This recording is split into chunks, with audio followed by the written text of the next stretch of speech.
Hi, we are today here at the coast of Peru at the Pacific Ocean, and we are about to start a journey exploring the concept of geodiversity.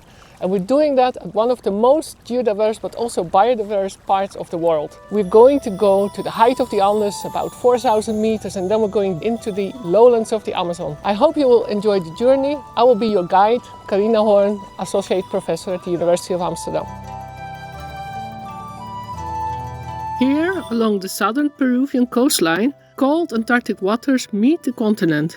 At the same time, the Andes Mountains prevent humid air masses from the Amazon to reach this Pacific coastline. Together, this creates hyper-arid conditions and one of the driest deserts on Earth. Now we head into the mountains and transition from coastal deserts into the Andean highlands and Puna. Geodiversity is formed by topography, lithology, soils and hydrology. These rugged volcanic rocks nicely illustrate the role of lithology as a feature of geodiversity. We've now reached the Altiplano in the central Andes. Puna grasslands are formed on nutrient-rich volcanic soils with ample food for grazers. Here the Andes reach their widest point, with mountain peaks peeping up and showing topography at its most extreme. The highest mountain peaks in the Peruvian Andes reach up to almost 7 kilometers high.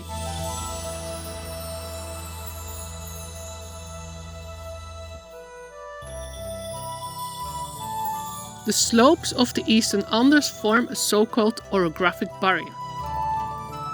Traps the ascending humid air masses from the Amazon.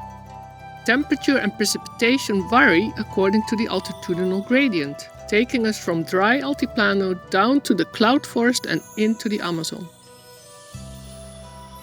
Both cloud forest and Amazon are among the most biodiverse places on Earth.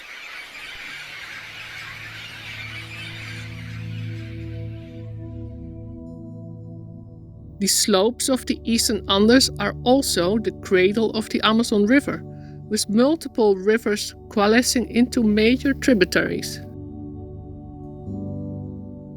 We've now reached the foot of the Andes, where this braided river will head into the lowlands to contribute to the Amazon River. This deeply incised topography generates contrasting geodiversity. The multiple coalescing rivers often change pathway and are a driver for diversification.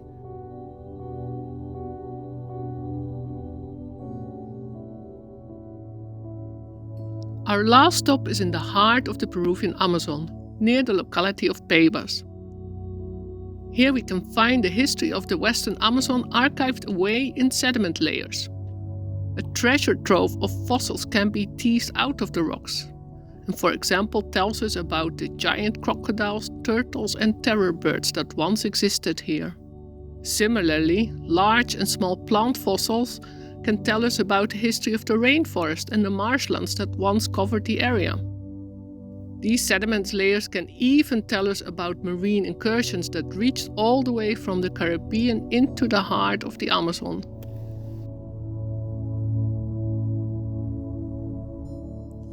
We've seen some great contrasts in geodiversity and biodiversity in our journey, and these have mostly taken shape in the past 20 million years.